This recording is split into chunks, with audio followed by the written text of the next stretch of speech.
Hello everybody at St. Joseph Parish, all my wonderful parishioners out there. Today we're going to talk about St. James. St. James's feast day is today, but whenever you watch this video, it's fine because it's never too late to learn. St. James was one of the 12 apostles, right? But were there only one James? There were actually two, right? There was James the Greater and James the Lesser.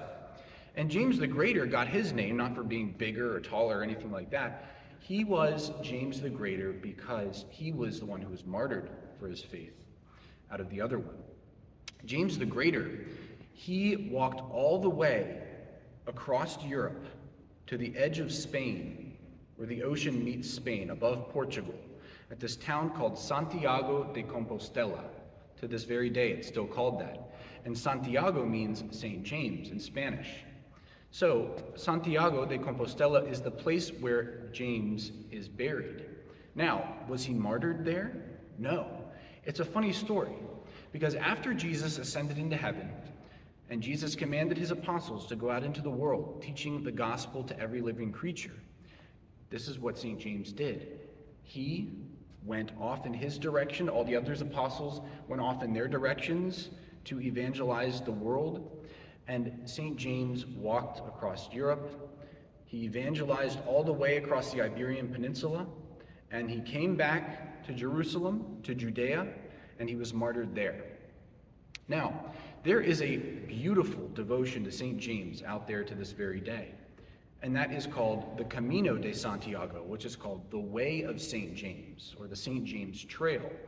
And it's actually a historical pilgrimage route that was used in the Middle Ages, but it was revived, I guess, in popular practice as Catholics and other people just sort of taking a long hike.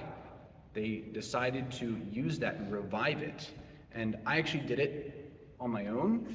It was a lot of walking, 33 days of walking, but it was an amazing experience because you walk all the way across the country of Spain, and you get to stop at different beautiful cathedrals where they say St. James, obviously he didn't go into those cathedrals because they weren't built yet, but he walked by that spot, and they built cathedrals and they built sanctuaries, kind of like our sanctuary, but they built them in their churches dedicated to St. James because it was along his pilgrimage route. It's a beautiful practice. If you ever have the ability to go do it, I highly recommend it. If you like hiking, it's a great opportunity. But some other fun facts about St. James: he's one of the few saints who Jesus gives a nickname to. There are two saints Jesus gives a nickname to. You remember who they are? James and John. James the Greater and John. And he calls them the sons of thunder because they are such good preachers. They were so zealous for the faith. They loved Jesus so much, and it was visible. And it makes sense because St. James was a martyr, and he died for his faith. So it makes us think, how can we imitate St. James? Let's try to imagine what it's like walking across an entire continent, evangelizing to strangers who you don't know. Wow, makes our life seem a little bit easier, doesn't it? So let's increase our devotion to St. James today and throughout the year, and ask him for his prayers, especially whenever we go out talking about the faith to other people. God bless you.